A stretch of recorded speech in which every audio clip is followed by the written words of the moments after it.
Welcome to the Grow Your Independent Consulting Business podcast. I'm Melissa Lieberman, a fellow IC and business coach. On this podcast, I teach you to become a consistently booked independent consultant without becoming a pushy salesperson or working 24/7. If I can do it, you can too. Listen on to find out how. Welcome to the podcast. I'm thrilled you're back again this week, and I'm excited to introduce you to Silas Kim. He is the CEO of Atlas Assistants, and he runs the agency that I worked with to find my current and amazing VA that I have partnering with me in my business. And so I asked Silas to come on the podcast so that he could give us his vantage point of thinking about leveraging a virtual assistant, hiring a virtual assistant, managing a virtual assistant, communicating and collaborating with a VA, and all of his best practices and tips and strategies from the vantage point of being a recruiter and an agency that helps match up VAs with business owners like us. So that is what we're going to dive into today. It's a follow-on, in case you haven't caught it yet, it's a follow-on to last week's episode 53, where I walked you through the 7 steps to hire a virtual assistant, as well as the 9 mistakes you want to avoid. I've made almost all of them, if not all of them. So I had to share those with you last week so that you can avoid making those mistakes and take some shortcuts in your business.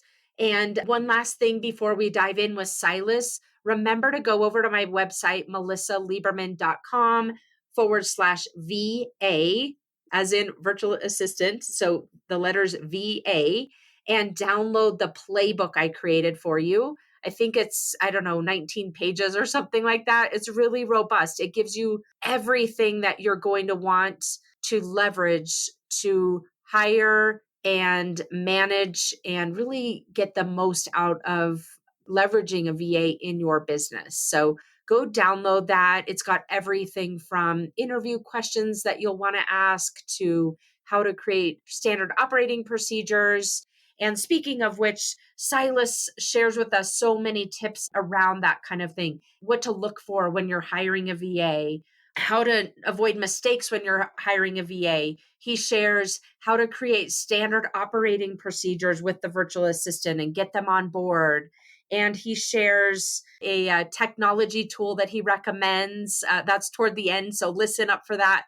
And then he also really just gives a full end-to-end on everything from deciding you want a VA all the way to hiring and retaining the virtual assistant that you've got. So I highly recommend you listen to this entire episode. He shares so many actionable, practical strategies, and I can't wait for you to hear all of them. So let's dive in with Silas. Silas, I'm so excited that you're joining us today on the podcast. You and I met, I don't know, how long ago was it? Back in the fall, maybe? Yeah, I should probably have that, in front of me here, but yeah, it's been a few months now. Yeah, it's been a little bit. We've been working together, and I wanted to bring you on the show today to share with the audience all the back end, behind the scenes things that you see as someone who works with VAs every single day. So why don't we just start off, and why don't you tell us a little bit about you and what you do? Yeah, absolutely. So I am the CEO and co-founder of Atlas Assistants, a virtual assistant hiring agency. So we work primarily with a lot of coaches, consultants, service providers, essentially to hire qualified virtual assistants.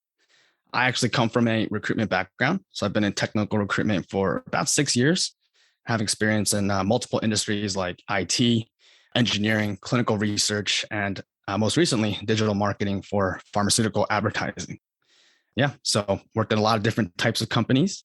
And then eventually we went and started this agency to support different coaches, consultants, service providers that are just looking for additional help.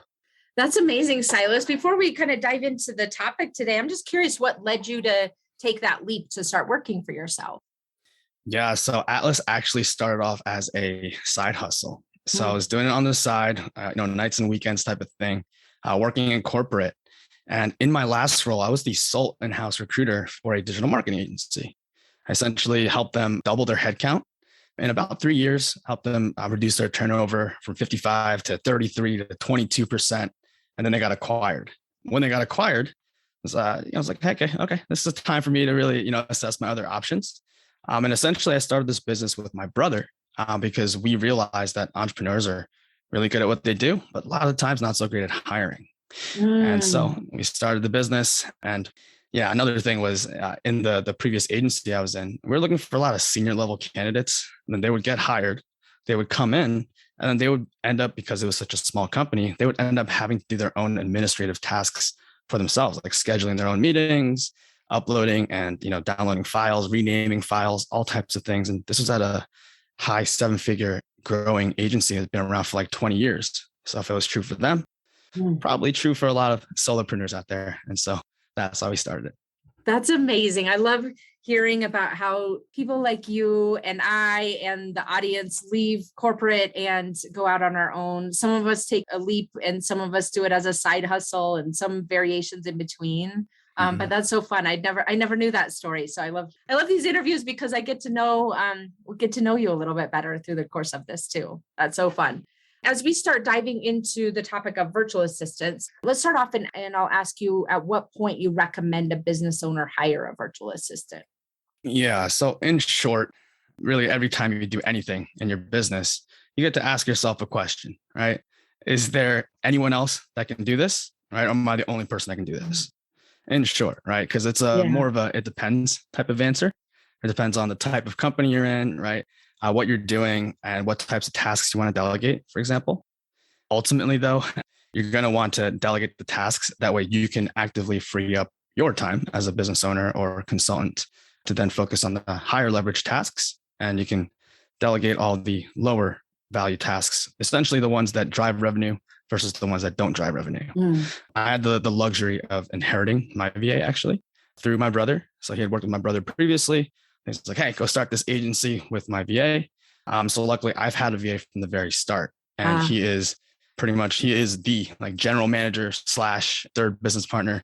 And he is a beast. So for me, it's a little biased. I'd say like right away. But yeah. that's not true for everyone, right? Everyone usually will do everything in their business. That way you can delegate those tasks or, Hmm. hire someone full time. Yeah. Yeah. I think, it's a art, not a science, Mm-hmm. but being able to do the tasks well enough that you know what you're delegating and really what red flags you might be looking for or troubleshooting sort of things or good questions that you might need to ask the person that you've delegated to. But I don't know about you. I know for myself and for others that I work with, usually we end up waiting too long. We think I should make more money and then I'll hire these people versus if I hire these people, I will be able to make more money. Yep, Yeah. absolutely. And some folks I'll walk through an exercise so that you can really look at what your hourly rate is. And then you get to have a concrete number, right? So the simplest way to think about it is once you calculate your hourly rate, you make like $100 an hour, all right? And you spend 10 hours a week on Mhm. $10 an hour tasks. That's $1,000 a week, right? Yeah. So that's just an easy way to just kind of go about it if that makes sense for some folks. Yeah. That's such a good way to look at it, right? Multiplying your rate and then seeing that it could free up so much of your time. Like you Yeah. said, even if you don't have clients at the moment to fill that time, then it's so much better spent on lead generation and business development than it is on a spreadsheet or whatever it That's is that right. you're doing on the back end. Yeah. Tell me a little bit about like what do you see, Silas? So I have a virtual assistant who you helped me find. She's amazing. On a side note, I started working with Silas after I had had a couple of VAs that did not work out, that I personally made bad hires. And so Silas helped me to understand what my requirements were. And then he went and gave me a couple of really good candidates. And he said, I think this is the one. And I said, that's definitely not the one. She doesn't have, X, Y, and Z. I don't think that's the right fit. So I talked to the other couple that he sent me, and then they weren't really the right fit. And so I said, okay, I'll talk to this other one. And it worked out amazingly. The best VA I've ever had. So you were definitely right. Awesome. So I use a virtual assistant for my business to do a lot of LinkedIn management primarily and some scheduling. But tell me a little bit about, you see such a wide range of businesses. I'm just curious, Silas, what types of VAs are out there that people could hire, like for what kinds of activities? Yeah. So there are VAs for almost anything and everything, right? So all types from administrative, technical, sales, marketing, creative, you name it. Realistically, VAs can do almost anything as long as they have the proper direction and training, right? We tend to focus primarily on administrative VAs. Mm-hmm. However, while we're screening them, we screen them to make sure not only that they can follow instructions, but they have experience with a lot of the common tools, right? That a lot of our clients are using. So it could be anything like a project management software like Asana or Trello, or the social media platforms, like in this case, LinkedIn or Facebook, Instagram, and so on. Yeah. Okay. So administrative, really anything. I think sometimes we think we're the only one who could do it, like write a proposal for a client, for Mhm. example. But if you can templatize at least part of what you do, for a VA could at least get a draft together. I think a lot of times we rule out things. I don't know if you see that. We rule out things that we think only we can do, but really they are delegatable if we kind of structure it in the right way. Tell me what you think about that. Yeah, I wholeheartedly agree. I think that's more of like a mindset thing Mm, because a lot of us are unwilling to let go of those things because no one else can do it better than you can, right? right. Until you break it down and you realize that actually someone can do it just as well as I can, if not better than I can. So that happens all the time. That's kind of one of the tough parts about the role, right? And trying to get folks to see that. It does take a little bit of time for some people, but yeah, that's definitely a big thing. Yeah. Yeah. So then that leads us into, tell me what mistakes you've noticed business owners making when they're hiring a VA. Yeah, a lot of the times not being clear on the wants versus the needs, Mm, just not being clear overall, right, in terms of like expectations and what you're looking for in the person that you need. And on the back end of that, just not having a strong enough hiring system, which is why you would use, right, an agency, because they give you the yeah. ability, the agency to actually hire people at will, right, and have them get onto your team and so on. And then the last thing is very commonly, a lot of clients will come and say, hey, I really need a VA to help me with X, Y, and Z. Sometimes X, Y, and Z are very high level, like executive level things. Like I need someone to help me figure out all the tools and software in my business, connect like click funnels to active campaign to this other thing. It's while parts of that, we can handle the Mhm. entire thing. It's not necessarily where you just, throw a VA in there to put it all together. So a lot of it would be just getting really clear on expectations and being very realistic, right? As long as you have the training materials and ability to show someone something, that's kind of the big thing when you're thinking about hiring, whether or not that competency even exists in order to teach that person. Yeah. Yeah. Mhm. I think that you bring up such an important point because there's things that we do in our business that we don't want to get rid of, and it's hard to delegate them. And then there's other things in our business we really don't want to do. And so then that becomes a different kind of mistake, I think, in terms of just abdicating work to people versus delegating work to people. What do you see with respect to that, Silas? Yeah, a lot of the times you'll see folks delegate routine tasks, right, or recurring tasks, which is great. Yeah. A lot of times you'll also see folks just delegating tasks that are just like one-off tasks, Hmm. and they don't know how to do it themselves, which Hmm. can be a little bit challenging, right? When you're trying to delegate. So yeah, Yeah. one more time, question. Let me make sure I answered that. Yeah, I'll ask you again a different way. I think it's like what you might see when in abdicating, right? Where people, like you were just describing, where someone's like, just figure out my back end system for me and how my website and my email system Mhm. and everything connects together because they don't want to deal with it. So they just sort of throw it over the fence and hope that someone else can handle it versus truly delegating and saying, you know what, I know, like you said, I know what this looks like and it's repeatable, and now I'm ready to lift it over to a virtual assistant. So you answered that one. Tell me, after the hiring process and being really clear on what you want and what's a want versus a need, like you said, now tell me what you see as the best way to train a virtual assistant after you've hired them. Yeah. So once you're really clear on the wants and the needs, and you know what you're going to delegate to that virtual assistant, you then start creating some training materials and or standard operating procedures, typically one and the same. A lot of folks overcomplicate it. The Mm, simplest way to explain it is record yourself doing it using a tool like Bloom, right? Or even like a Zoom recording. Just share your screen, record it, and send it off to your virtual assistant. You can also then have them actually go and turn that into an SOP. So following the steps that you've outlined in a video, so they document it for you, so you have it for later reference, and then essentially have them go at it or have them go try to complete the task. And if they can, with the instructions that you've given them, then great.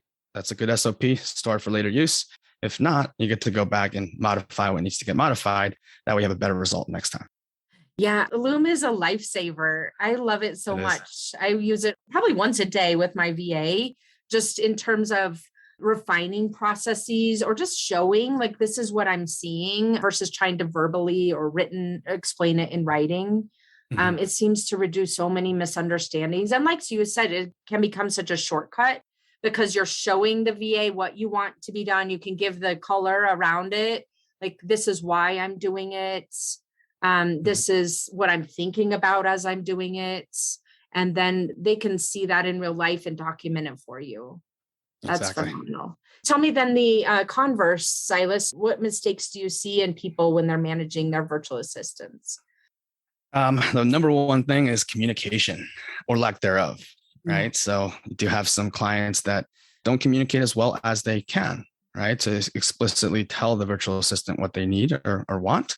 And then, of course, on that, it's also knowing what to delegate, when to delegate it, why you're delegating it. And along those lines, it's just having realistic expectations again, right? So mm, yeah. when you have unrealistic expectations from the hiring process all the way through to managing them, it can be very, very challenging because, again, a lot of it comes down to mindset. And you have a lot of entrepreneurs out there where the mindset's just not quite there in order to delegate to somebody, right? They Mm, just want to hold on to everything. mm. Then, of course, that's a whole separate conversation, can go very, very deep. But I'll leave it there. I think communication, expectations, and mindset. Okay. As you think about it, when you have to replace a virtual assistant, when you look back at those situations where it got to the point where they needed to part ways and you had to replace a virtual assistant, what advice would you give to those business owners to help them either upfront so that they're better choosing the virtual assistant or managing the virtual assistants that they have selected? It's to look back, right, and take a look inward a bit, because sure, there are plenty of times where it's the actual person, but there's a lot more times where it's actually the system, right, or the Mm, process and the instructions that you've given to that person. So if you think back to a virtual assistant that just didn't quite work out, you get to actually take a moment, step back, look at what part of that right system broke down, and then you can actually modify those things. And then, of course, when you bring the new VA in, you're going to want a good handoff. So we do facilitate that process as well. So if there's an offboarding and a replacement, then we'll actually mm. go and facilitate offboarding to new onboarding and so on. So, in that process of offboarding to new onboarding, tell us more Mhm. about what that looks like. Is it lessons learned and updating of SOPs, or kind of tell us more about what's important in that process?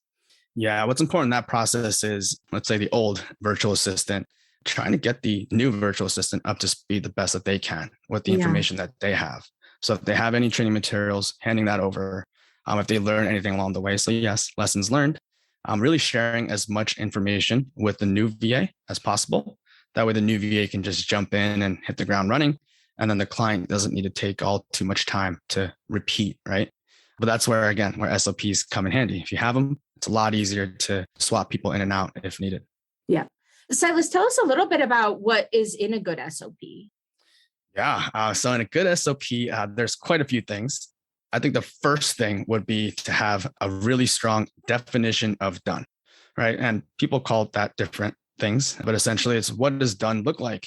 If you were to explain to someone, hey, here's this task, go and do it, you have to have a clear expectation for what you're actually looking for, what the outcome is, right? So a clear desired outcome is the first thing that you would want to put into the SOP.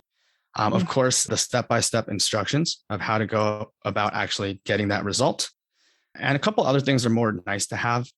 One would be like an estimated time of completion, or how much time you think it might take to complete that task. That would be helpful in some cases. And then, of course, any other like access related things or tools that you might need, mm, resources, right, yeah. in order to complete that specific process. So those are a few things that come to mind at the moment. Okay. Let's talk about the tools for a minute. What is the best way that you find to share tools with the virtual assistant, Silas? Sure. You're talking about just in general? Yeah, just in general, like any kind of security or kind of those types of logistics that you've noticed. Yeah, I always recommend clients use LastPass, right? Or Yeah. any sort of password management tool. So that way, when you do actually share the passwords or logins with your virtual assistant, I don't know about the other ones. I believe they also have a similar feature. In LastPass, you can't actually see the password. So you don't have to go back and change it or anything. So you can just share all the access with your virtual assistant. And then if offboarding were to happen, it's easy to just remove all the access and you don't have to go change your passwords or anything, right? And you can Yeah. just remove all the access right away. And then, a lot of the VAs do have their own tools. There's a lot of free tools out there, which is great. Some have subscription software, so there are some VAs that will come Mm, kind of preloaded, so to speak, right, yes. with like the Adobe suite if they're more creative. If they're not Okay. creative, then they probably have other types of subscriptions on their own. Yeah. It's probably a good question to be asking in the hiring process. Like, what kind of software do you have? So that then you know, as an independent consultant, if you've got to buy some software to provide to that Mhm. virtual assistant, or if the virtual assistant has it.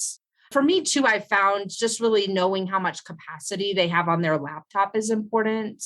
Mhm. Because if you're doing a lot of intensive things like videos, it might be something unique to be asking for in that interview process. Yeah, absolutely. That's why it's so important, right, in the hiring process, like you're Yeah. saying, to be really clear on what you want. 'Cause a lot of times we'll see clients come to us and say, "I want a creative virtual assistant who can do graphic design and call people, right, and web Right. development." And right, it's like, they're different personalities, right, different Right. types of people. But I think that's important too, because I know in working with you, just kind of giving the whole inventory, don't worry. You don't have to worry so much about, is this one person or two people or three people? When you're working with someone like you, Silas, you can kind of figure out, where do these skill sets sort of bundle together? And then what types of virtual assistants might you need to fill those slots? It's not just a one size fits all. You could actually hire more than one VA if your needs are distinct enough that it makes sense to hire more specialized skill sets. Yeah, absolutely. And it's like the age old thing about how larger corporate companies, right, in their digital marketing department, right, they'll have a person for everything for each Yeah. social media channel versus at smaller companies, you might have one person, right, that's spread across. For solopreneurs, a lot of times it's a generalist VA that has experience doing a couple of different Mhm. things, but Yeah. they're also really good at a few things. Yeah. Yeah. And then just back on the LastPass thing, I just thought I would share, when I had my first VA, I Mhm. set them up like with accounts with a lot of my software, which worked out well because they had their own login and that kind of thing. But then what ended up happening is that when we parted ways, just even trying to remember, even though I actually had a spreadsheet of all the things, just trying to remember and go in and take away all of that access was incredibly time consuming. And to your Mhm. point, now using LastPass based on your recommendation, it's so easy just to go in and remove access when you need to. That's Yeah, so absolutely. helpful. Yeah, it keeps everything in one place. Okay, so then tell me, anything else that you would recommend in terms of best practices for communication? Communication, the number one thing is having a primary communication channel. You know, Mm, you might have a primary and like a secondary, or for like emergencies, or if you just can't reach them on the primary one. But you really don't want to have like five different ones, like email and WhatsApp and Slack, right? Because yeah, when you have too many, then there's a lot of places you have to check, right? You have to check as well as your VA. So that's the first thing, yeah. just picking an actual channel. And then in addition to that, I always recommend starting off with daily check-ins if Mm, you have the time and capacity. If not, at least meet like every other day, and then you can whittle down to maybe once or twice a week, right? And just kind of going down the ranks there. yeah. And then of course, there's a feedback loop and all of that. So whenever you delegate a task, you're essentially opening up a feedback loop, right? So just be cognizant that after you delegate it, you have to go back and actually make sure they did it and did it right. Yeah. So that's another piece that's a lot of times that's missing in all of this. Yeah, I think that's so helpful. I know my VA and I, we communicate mostly over Asana, which is a task management tool. So everything is there. Each task is captured with the dates and who's assigned to it. So if we both are working on it, when she's doing something, it's in her queue. When I'm doing something, it's in my queue. Mhm. And we can keep all of our communications in there. It's really helpful. But then when she has one-off questions or sort of quick things, she always sends me a WhatsApp to ask me, kind of like you said, the secondary. secondary Hmm. channel is also really helpful, Yeah. especially because I'm not on, it's just more time sensitive. I think having that second channel can help. So they're not sitting there waiting for you to answer. Yeah. And you can always think of it as like the asynchronous and synchronous Yeah. communication too, right? So something that's quick, like a direct message versus like an email, right? Mhm. So that's another way to Yeah. think about it. Maybe you'll have two separate ones in that sense. And by the way, awesome that you use Asana to communicate with your VA, because that's a whole separate, habit of trying to, right, constantly going back into Asana, checking all of your queues and checking all your messages. So rather than relying on clients to do that, we're like, all right, you get the juice. You get to decide how you want to delegate tasks.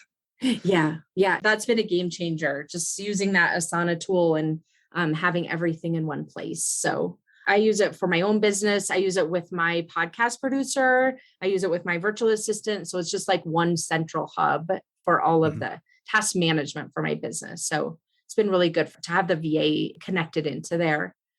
That's great. Silas, tell me anything that you would recommend that we haven't touched on already about retention for business owners who have found great VAs that they want to keep. Yeah, just keep communicating with them, right? Keep treating them well. Every now and then, ask them how they're doing, right? And whether or not the skills and the things that they're working on are still in line with what they were looking for. Because things Mm, change, right? Interests change. People, especially VAs, as they get more experience, they might want to continue to grow and do the next, right, the latest and greatest, essentially. yeah. So constantly just helping them upskill, teaching them the best that you can, helping them to just grow in their career. That'll keep them around. I mean, Filipino virtual assistants in general are very, very loyal and do stick around. So that's a plus. But of course, yeah, you're going to want to put in some effort to maintain that relationship, improve that relationship, and they'll continue to stick around. Yeah, I think that's such an important insight because a lot of times we don't consider them like we would have in corporate, right? When we were working in corporate, we had an employee and it felt like more of a formal relationship. And now we're working in our own business with a contractor, typically who's a virtual assistant. And so it might feel a little bit less connected, like you're saying, where you might not think that things that would help it retain an employee would apply to retaining a contractor. But Mhm. in a lot of ways, they do. And so having that dialogue, not only about the day to day and the smoothness of the processes and the deadlines and that kind of thing, but also really understanding what that VA cares about and where they want their career to grow and how you can help align to that as well. Even though they're not a quote unquote employee, they're a subcontractor, is such an important thing that I think a lot of business owners miss. Yeah, absolutely. I mean, they're essentially your team member, right? Even though they're Yeah, not an employee necessarily, right. they're your team member and They're they're your there to team support you. member. Yeah, Yeah. exactly. That's fantastic. I love that reframe. Tell me what new trends you might be seeing in the virtual assistant industry.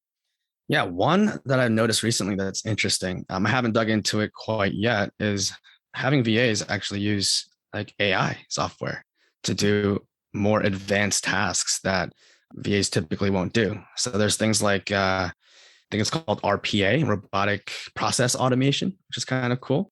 And then Yeah. you've got things like the AI copywriting tools like Jarvis. I Mm. think they Yeah. changed their name recently. But Jasper. It's Jasper Jasper. now. Yeah, Yes. there you go. All right. So getting them on those tools, and there is a learning curve with those. So it would take some time to teach them how to use them, Mhm. which is kind of why we haven't quite gotten there yet. But that is something that I've noticed out there, which is really exciting. Imagine having a VA that can write all your copy for you. Right. Yeah, that's Yeah, one thing I've that's noticed. amazing. I just started playing around with Jasper myself in the last couple of weeks. So it'll be interesting to see if that's a tool that sticks. And then if, and then like you said, if you can figure out the formula to use it, then you can delegate it over. Mhm. That's phenomenal. Anything else we haven't covered, Silas? Well, the last thing I think would be just a very high level overview of, how you go about actually starting this process. And by the way, I don't think I've ever shared this with you, but when you sent me your Word doc and your Loom video when we were just starting the relationship, I was mind blown. I was like, wow, why don't I just do that with everyone? Because not everyone thinks that way. But when I saw it, I was like, okay, this makes a lot of sense because you broke it down by like monthly, weekly, I think daily, something like that, and had all the different tools and the different tasks, which was amazing. And So so just just interrupt you for a second. You're talking sure. about when I first reached out to you and told you what I needed. I had Yes. given you a Word document that described. So just to be clear, I had kissed several frogs, as I call it in my business. So through those mistakes, I figured out Mhm. exactly what I wanted and what I didn't want. And to your point, kind of grouped it in the frequency of the tasks and what types of tools they used and that. Okay, so keep going. That's the Yeah, context. that's the context. And so really for anyone, right, you don't have to go, that crazy. You can just have a blank sheet of paper and just write out every single thing that you're doing in your business. Right. So once you do that, if you're, of course, if you're considering hiring a virtual assistant, once you write all the things that you do on any given day, you get to look through that list and decide which ones you actually want to delegate. Once you actually categorize them, and typically you'll categorize them based on how often they're happening in your business, how complex those tasks are, how much value they provide in your business. Once you do that, it's really simple to go, oh, there's like 2 or 3 tasks that take up a lot of my time that Mm. you can just create an SOP and then go and find yourself a virtual assistant, which of course is the part that we handle. Yeah. But yeah, that whole process right there, just going from awareness of all the things that you're working on to actually executing it, people have a tough time with that. And then just one last piece on the SOP kind of discussion. Again, first step would be to record the Loom video or screen recording of some sort, send it off to your virtual assistant, and they can turn it into a written document, right, an SOP. And I'll make a quick recommendation. There is a Chrome extension called Tango, Tango, that is absolutely phenomenal. I can't even explain it. Well, I can try. Essentially, when you go and you start the Chrome extension and you start clicking through the different tasks, it'll automatically take a screenshot of whatever it is that you clicked on. It'll write a little blurb for you. And then you can go back and edit everything. But in like 2 minutes, you can essentially create a written SOP, and it's free. There's a paid version as well. But then you have an SOP. It's got to store it in a place where you can easily access it. And that is that. That's amazing, Silas. First of all, I'm a total sucker for new software. So I'll Me definitely too. be going to look at that Chrome extension called Tango. And that was really helpful to walk us through kind of end to end what that process looks like of hiring and getting the VA up to speed. I'll just share my own personal experience. I've hired VAs directly. I've found them in Facebook groups, for recommendations from other people, all sorts of different places. And then I've also hired through agencies like Silas's. And what I've found is, with anything, you just make the process so easy. So whether you work with Silas's agency or go find a VA on your own, just think about, how much of the heavy lifting you want to do upfront in the process of vetting candidates, finding those initial candidates, interviewing them, pre-screening them, all of those things that an agency like Silas's would take over. I think that's the biggest mistake I made when I hired VAs directly, is not doing enough of that really pre-qualification. I just mostly worked on whether or not we were a good personality fit and did I think they had the cursory skills, and you taking that part off my plate and just finding VAs that you knew would be a good match for me, both skill wise and the type of business that I run. And then from there, being able to choose from that pre-vetted lists of candidates really saves so much time and, quite frankly, rework, which makes the process of, in my experience, using an agency so valuable. Awesome. That's great to hear. That's good job. And it's funny because recently I switched over from providing all the options to just saying, we'll match you up with one. And it's worked just fine. Oh, It's worked just amazing. fine. Yeah. Yeah. Yeah. If you had just said to me, here's your VA, the one I have now, it would have been perfect. When I interviewed several, I ended up picking the one you knew I should have anyway. So great. Yeah. Because more time, right? More time and effort on the client's part. And I try to reduce that as much as possible, even with like training materials. Like no one's going to watch a 30-minute video. Try to make it like 2 minutes if I can. Yeah. That's so good, Silas. And where can the listeners find you? You can email me at silas@1mt.co. Feel free to reach out to me on all the social platforms. There's not too many Silas Kims out there, and so you'll see my headshot pretty much the same across them. And so feel free to reach out. All right. Well, that sounds good. We'll put your contact information in the show notes. Silas's contact information is also in the VA playbook that I've created. So if you're a listener and you want to go download the VA playbook, I created it specific for independent consultants. And I'll go add some of the tips that Silas shared with us today in there. It's incredibly comprehensive, all the way from hiring to managing and mistakes to avoid. So it's a great playbook for you to use and leverage in your business. So go download that. The link is in the show notes, but it's at melissalieberman.com/VA. So thank you for tuning in today. Silas, thank you for being here. I appreciate you and your expertise. Thank you for having me. And I look forward to seeing you soon. Likewise. Take care. Thank you. Take care. Thanks for joining me this week on the Grow Your Independent Consulting Business podcast. If you liked today's episode, I have 3 quick next steps for you. First, click subscribe on Apple Podcasts or wherever you listen to make sure you don't miss future episodes. Next, leave me a review in your podcast app so other independent consultants can find and benefit too. And finally, to put the ideas from today's episode into action, head over to melissalieberman.com for the show notes and more resources to help you grow your consulting practice from your first few projects into a full-fledged business. See you next week.